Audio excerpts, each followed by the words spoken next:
배고파. 어디 먹을 거 없나? 아이고, 사자굴이다. 아이고. 먹을 거네. 잡아먹어야겠다. 하나님 감사합니다. 먹을 거 주셔서 감사합니다. 하나님 도와주세요. 사자야. 저 사람은 내가 사랑하는 다니엘이다. 먹지 말아라. 네? 배고픈데? 아쉽다.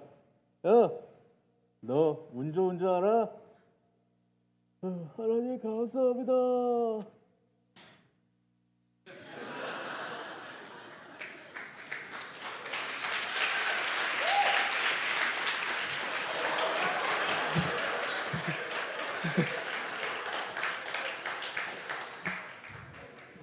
중고등부에서 이렇게 하지 않습니다.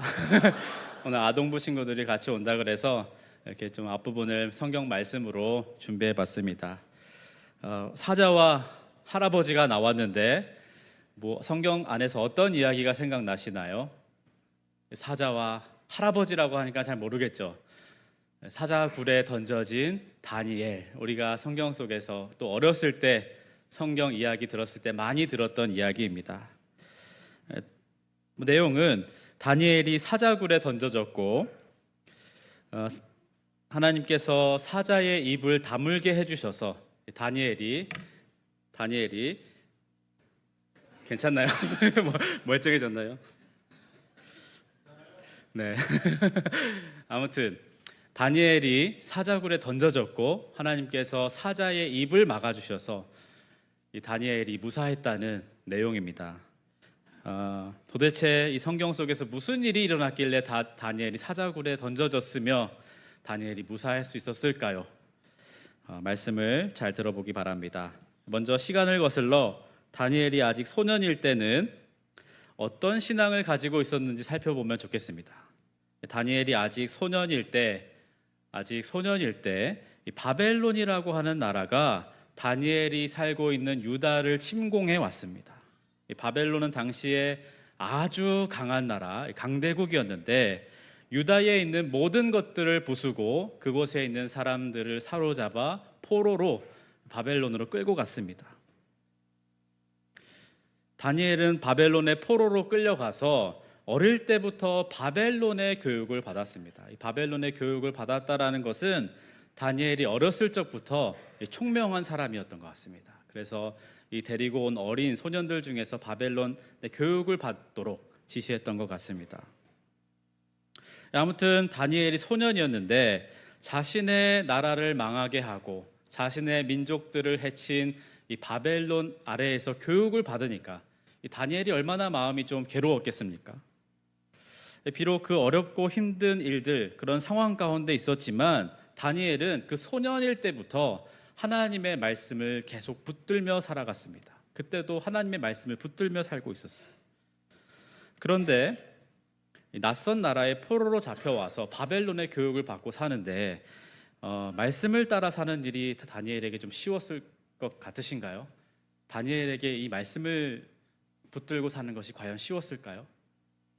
하루는 바벨론 왕이 먹는 음식과 포도주를 다니엘에게 먹이라고 했습니다. 왕이 먹는 음식이니까 얼마나 좋은 음식이고 얼마나 맛있는 음식이었겠습니까? 이 바벨론식 교육을 받는 다니엘과 또 함께 끌려왔던 이 세 명의 친구들 같은 소년들인데 이들에게 왕이 이 특별 대우를 해주었던 것입니다. 왕이 먹는 음식과 포도주를 먹도록 해라. 그런데 다니엘은 그 음식을 먹지 않았습니다. 우리 말씀 한 구절 함께 읽겠습니다.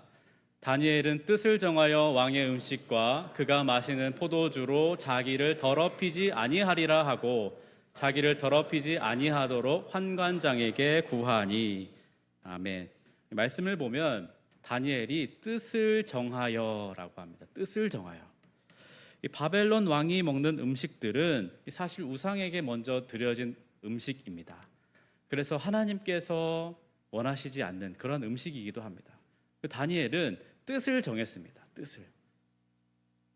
하나님의 뜻과 맞지 않는 음식들이었기 때문에 자기가 정한 하나님의 뜻에 위배되기 때문에 다니엘은 자기를 더럽히지 않도록 자기의 신앙을 지키기 위해서 이 왕의 명령임에도 불구하고 왕이 하사하는 음식을 거부했습니다.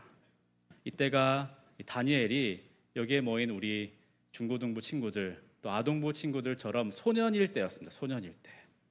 소년일 때 자기의 뜻을 확고하게 정하고 자기 인생의 기준을 딱 정하고 왕이 주는 음식이라고 할지라도 그것 가운데 타협하지 않았던 것입니다. 소년 다니엘 멋있지 않습니까? 소년인데 왕의 음식을 거부한다. 이미 소년일 때 하나님의 말씀을 자신의 기준으로 삼고 이 말씀을 가지고 이 세상을 분별하면서 세상이 아무리 좋은 것을 준다고 하더라도 하나님의 기준에 맞지 않으면 하나님의 뜻에 옳지 않으니까 거절할 수 있는 그런 분별력을 이 소년일 때부터 가지고 있었다는 것입니다. 왜 그런가 하면 다니엘이 말씀을 자기의 삶의 최고의 가치로 두었기 때문에 그렇습니다. 사실 왕의 명령을 거절한다는 것, 그것도 포로로 끌려온 나라의 소년이 왕의 명령을 거절한다는 것은 이 자살 행위나 마찬가지 아닙니까? 왕의 명령을 거절한다. 그것도 포로로 끌려온 작은 소년이. 왕의 입장에서는 포로로 끌려와서 먹여주고 재워주고 공부시켜줬더니 은혜도 모르고 나의 명령을 거절하네. 굉장히 괘씸한 거 아닙니까? 지금 다니엘은 그냥 단순하게 거절해도 괜찮아서 거절하는 것이 아닙니다. 목숨을 걸고 거절하는 것입니다. 하나님의 말씀을 어기게 되어서 자신을 더럽히게 되는 것이 죽는 것보다 싫은 겁니다. 사실 이 왕의 명령을 거절한 것은 이 소년 다니엘에게 엄청난 믿음의 결단인 것입니다. 우리가 세상을 살아갈 때 신앙과 타협을 요구하는 그런 선택의 때가 종종 옵니다. 우리의 신앙을 타협하게 만드는 그런 순간이 종종 찾아오게 됩니다. 그럴 때 하나님의 말씀에 더 귀 기울이고 세상적으로 그 선택이 바보 같아 보일지라도 사람들이 조롱할지라도 우리는 하나님의 말씀을 선택해야 합니다. 왜냐하면 우리는 하나님의 백성으로 부르심을 받은 자들이기 때문입니다. 우리 삶의 기준이 세상이 아닌 하나님이 되기를 바랍니다. 소년 다니엘은 우리에게 그러한 도전을 줍니다. 나의 기준 또 나의 최고의 가치는 하나님이다. 자, 말씀을 따르겠다 뜻을 정하고 목숨 걸고 순종하며 나아간 다니엘에게 하나님은 어떻게 하셨을 것 같습니까? 우리 말씀을 한 구절 함께 읽겠습니다. 내가 내 하나님 여호와의 말씀을 삼가 듣고 내가 오늘 내게 명령하는 그의 모든 명령을 지켜 행하면 내 하나님 여호와께서 너를 세계 모든 민족 위에 뛰어나게 하실 것이라. 아멘. 신명기에 나오는 말씀입니다. 순종하는 자에게 복을 주신다는 말씀인데 하나님의 말씀을 듣고 말씀을 지켜 행하는 자에게 하나님께서 어떻게 하신다고 말씀합니까? 세계 모든 민족 위에 뛰어나게 하실 것이다 라고 말씀합니다. 이 말씀은 사실 세상적 가치관에 맞게 최고가 되게 하신다는 말씀은 아닐 수 있습니다. 그러나 분명한 것은 말씀을 지켜 행하는 자에게 하나님의 말씀을 내 삶의 최고의 가치로 두고 사는 자에게 하나님께서는 이 세상에서 찾을 수 없고 이 세상에서 누릴 수 없었던 크고 놀라운 복을 누리게 하신다는 것입니다. 하나님의 복을 누리게 하신다는 것입니다. 우리의 구원은 예수님의 은혜로 주어진 것입니다. 예수님의 은혜로 그냥 사랑하기 때문에 주어진 것입니다. 그 이후에 우리의 신앙은 그냥 그대로 있으면 안 됩니다. 우리의 신앙은 하나님의 말씀을 따라 사는 삶으로 이어져야 합니다. 하나님은 지금 우리에게 복을 주시고 싶어 하십니다. 너를 세계 모든 민족 위에 뛰어나게 하실 것이다. 복을 주고 싶어 하십니다. 그런데 그 복을 누가 누리느냐? 하나님의 말씀을 따르고 하나님의 말씀을 최고의 가치로 두고 살아가는 자가 하나님께서 부어주시는 그 풍성한 은혜를 복을 누리게 된다는 것입니다. 지금 다니엘이 포로기 시대를 보내고 있습니다. 포로로 산다는 것, 그리고 다니엘이 지금 소년이지 않습니까? 이 포로된 민족이 그 가운데서 작은 소년이었습니다. 그러니까 작고 작은 사람, 연약하고 연약한 그 소년이었는데 그런 다니엘에게 하나님께서는 놀라운 일들을 보여주십니다. 성경 말씀이 이 참된 진리인 것입니다. 작은 자를 들어서 사용하시고 미련한 자를 들어서 사용하신다고 하셨던 하나님의 말씀이 정확하게 맞는 겁니다. 바벨론의 입장에서 지금 다니엘은 그냥 보잘것없는 그냥 그런 소년입니다. 사실은. 그런데 하나님께서는 그런 다니엘에게 말씀을 순종하며 말씀을 최고의 가치로 두고 살아가는 다니엘에게 놀라운 일들을 보여주시는데 하나님께서 하시지 않았다면 설명될 수 없는 그 놀라운 일들이 일어납니다. 어떤 놀라운 일들이 일어났냐면 그 말씀은 다니엘 1장에 나옵니다. 다니엘 1장에. 그것은 오늘 집에 가셔서 찾아보시기 바랍니다. 여기서 다 말씀드릴 수는 없고 집에 가서 찾아보시고, 아무튼 말씀을 보면 하나님께서 다니엘에게 학문을 주시고 또 모든 서적을 깨닫게 하시고 지혜를 주셨다라고 말씀하고 있습니다.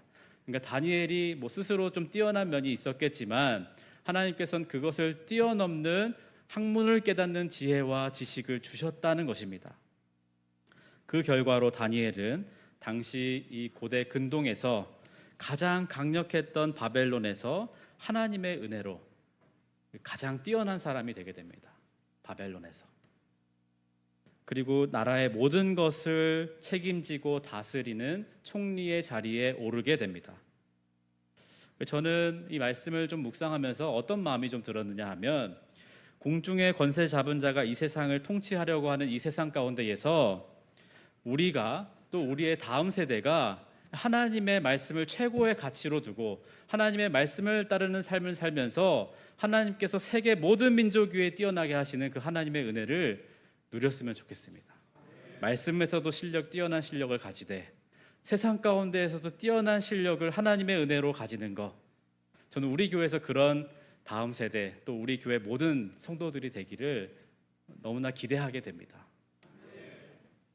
우리가 그 기도 제목을 가지고 또 우리 다음 세대를 위해서 기도하면 좋겠습니다. 그렇기 위해서는 우리 부모 세대가 먼저 하나님의 말씀을 최우선 가치로 두고 하나님의 말씀을 따라 사는 삶, 그것을 우리 자녀들에게 계속 보여줘야 됩니다.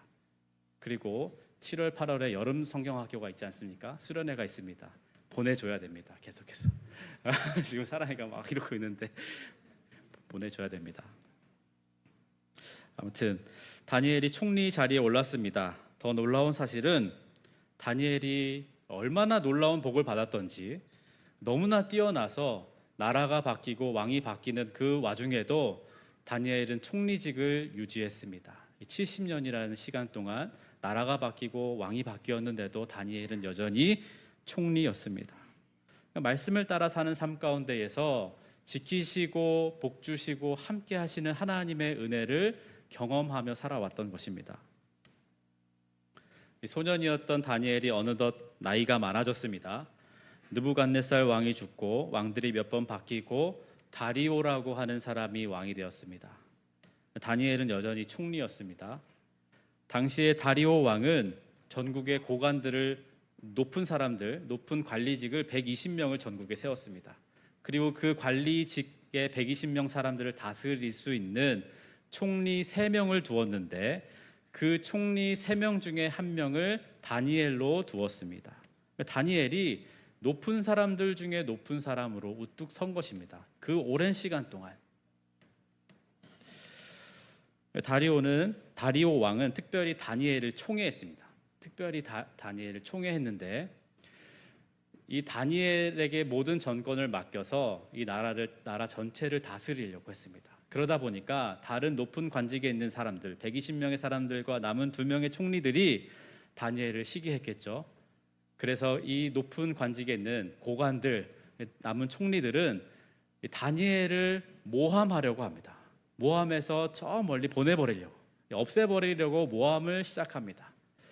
그런데 아무리 다니엘에게서 그 흠을 찾고자 하는데 아무리 찾아도 흠이 나오지 않는 것입니다. 그러니까 모함하려고 하면 뭐가 건수가 잡혀야 되지 않겠습니까?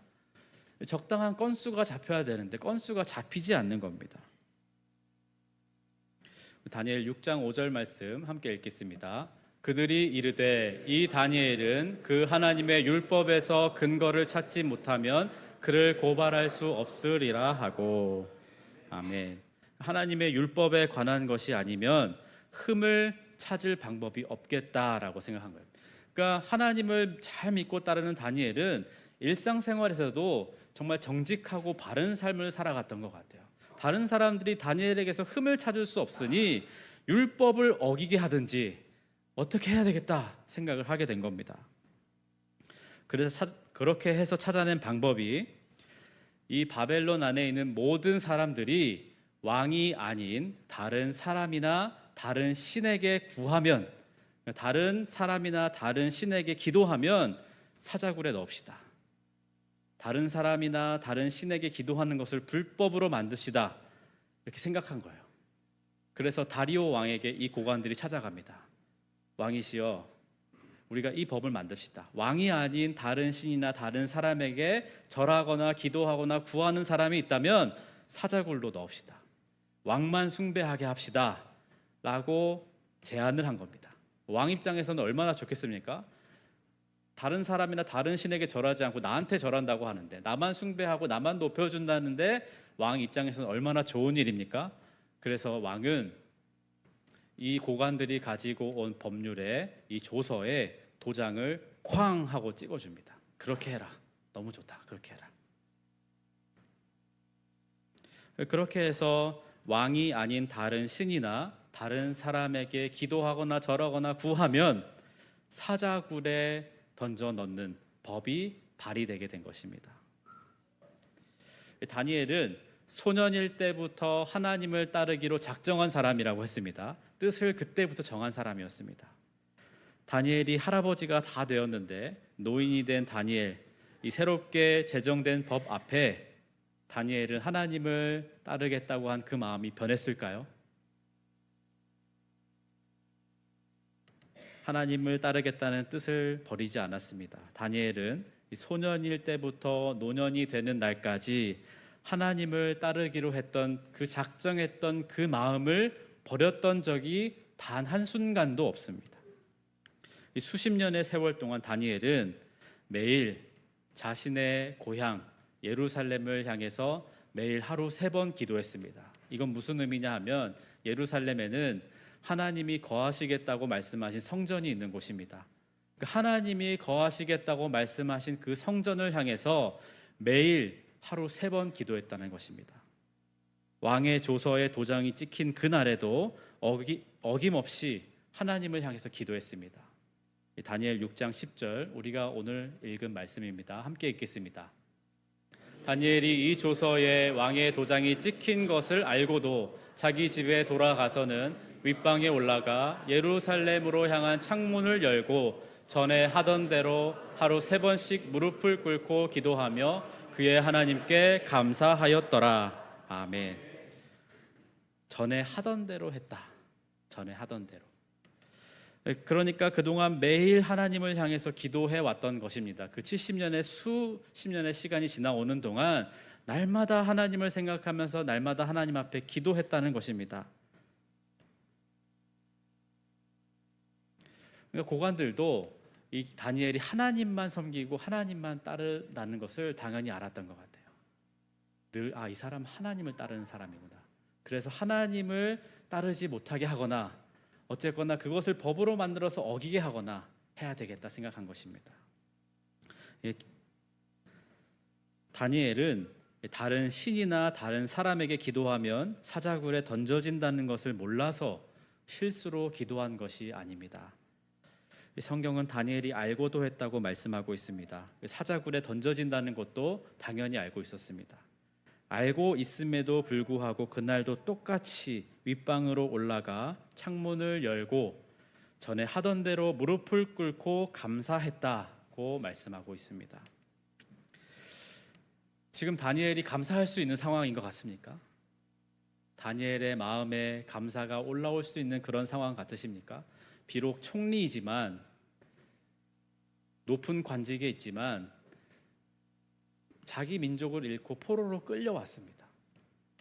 모든 사람들이 자기를 적으로 두고 있습니다. 냉정하게 생각해 보았을 때 그 조서에 왕이 도장이 찍히고 사자굴에 던져진다는 것을 알았을 때에는 자기가 창문을 열고 어떻게 기도합니까? 다른 사람이 다 듣고 있는데, 고관들이 듣고 있을 텐데 어떻게 창문을 열고 기도합니까? 냉정하게 생각해 보았을 때는 창문 다 걸어 잠그고 하나님 앞에, 하나님 왜 이렇게까지 하십니까? 제 상황이 뭐 그렇게 좋은 것도 아닌데 포로로 끌려와 있고 우리 민족이 지금 나라를 잃었고 이런 상황 가운데서 저한테 왜 이러십니까? 라고 기도해야 될 상황 아닙니까? 그런데 다니엘은 문을 열고 감사 기도를 했습니다. 문을 열고 다른 사람 다 들으라고, 고관들 다 들으라고 문을 열고, 그냥 기도도 아니었습니다. 감사 기도를 했습니다. 감사 기도. 내가 잡혀간다는 거, 사자굴에 던져진다는 것을 알았지만 감사의 기도를 드렸다는 것입니다. 이것을 보았을 때 다니엘은 은혜를 아는 사람이었습니다. 은혜. 지금까지 하나님께서 함께하여 주시고, 지금까지 인도하여 주시고, 지금까지 지켜주시고 보호해 주신 그 하나님의 은혜를 아는 사람이었습니다. 다니엘은 그동안 하나님께 말씀을 선택했고 말씀으로 하나님께 붙어 있음 가운데에 하나님께서 부어주시는 그 충만한 은혜들을 날마다 누리면서 또 그 가운데서 날마다 마음 깊이 감사하면서 살아왔던 것입니다. 그렇기 때문에 지금 이렇게 힘들고 어렵고 자기가 죽을 상황에 처했음에도 불구하고 하나님 앞에 온전한 감사의 기도를 올려드릴 수 있는 겁니다. 믿음과 상황을 뛰어넘는 감사의 기도입니다. 오늘 노년의 다니엘이 처한 상황과 상관없이 믿음으로 감사하는 그 모습을 보았습니다. 다니엘이 상황과 환경을 뛰어넘어 믿음을 가지고 감사할 수 있었던 것, 그동안 하나님의 말씀의 순종함 가운데에 하나님이 부어주시는 그 은혜를 날마다 누리며 살아왔기 때문입니다. 하나님의 은혜다. 이건 하나님의 은혜. 우리는 하나님의 은혜를 늘 기억해야 됩니다. 그 하나님의 은혜에 예민하게 반응해야 돼요. 예민하게. 아, 이거 하나님의 은혜구나. 아, 이거 하나님 함께 하시는 순간이구나. 하나님이 도와주고 계시구나. 하나님이 보호하고 계시는구나. 그 하나님의 은혜에 우리는 예민하게 반응해야 됩니다. 그런데 우리가 그 하나님의 은혜에 예민하게 반응할 수 있게 하는 것은 말씀밖에 없습니다. 말씀 모르면 하나님이 은혜 주시는데 모릅니다. 하나님은 늘 우리에게 은혜를 부어주시는데 우리가 말씀을 알지 못하면 이게 하나님의 은혜인지 그냥 내가 잘해서 잘 된 건지 내가 운이 좋아서 잘 된 건지 그것을 구분할 수 있는 능력이 없다는 것입니다. 이 은혜를 경험하는 것은 말씀에서 시작돼야 됩니다. 다니엘의 시작은 말씀이었습니다. 말씀.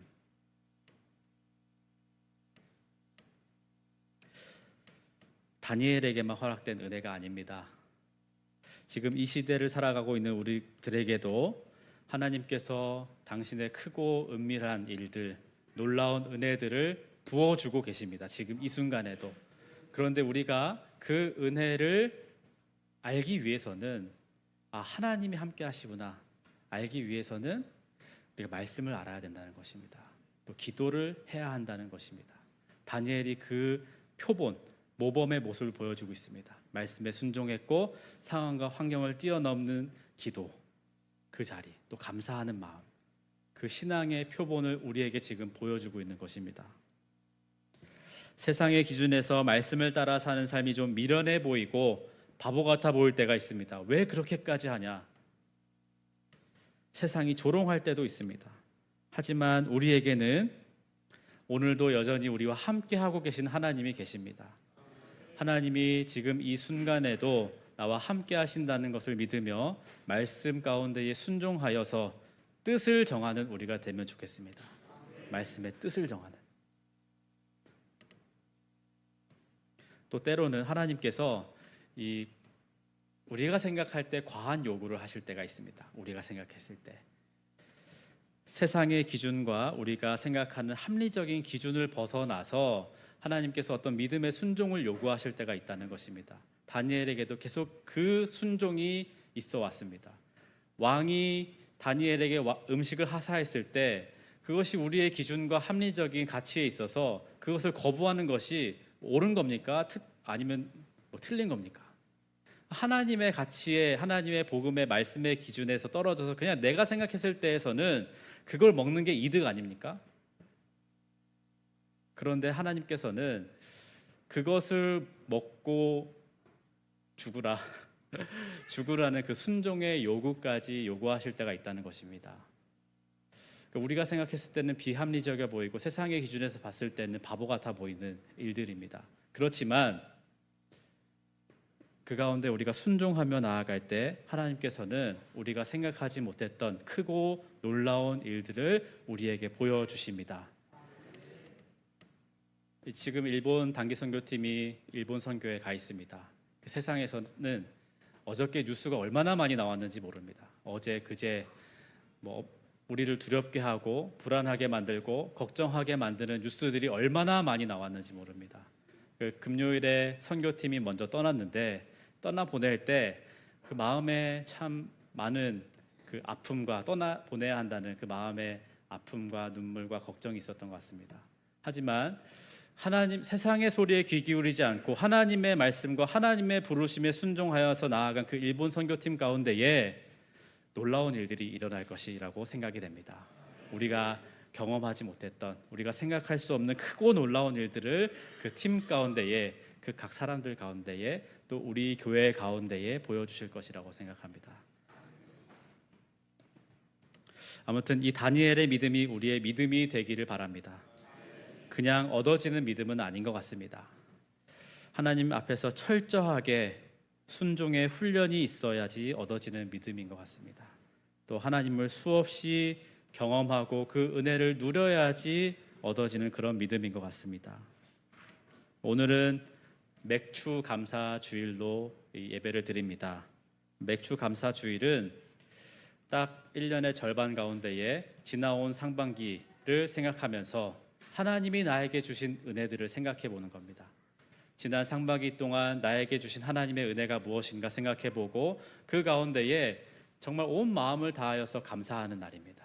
그리고 남은 하반기, 지난 상반기를 인도해 오신 것처럼 남은 하반기도 하나님께서 인도해 주실 것이다 믿음으로 고백하는 겁니다. 그게 맥주 감사 주일입니다. 그래서 오늘 감사하는 마음으로 남은 하반기 우리와 함께 하실 하나님의 은혜를 기대하면서 하나님 앞에 온전한 감사, 믿음의 감사를 올려드리는 날 되기를 바랍니다. 다니엘처럼 상황과 환경을 뛰어넘는 믿음의 고백, 감사의 기도를 올려드리는 오늘 되기를 바라면서 또 앞으로도 하나님께서 우리와 함께 하시고 우리에게 복 주신다는 것을 믿으면서 우리 함께 이 찬양을 고백하도록 하겠습니다.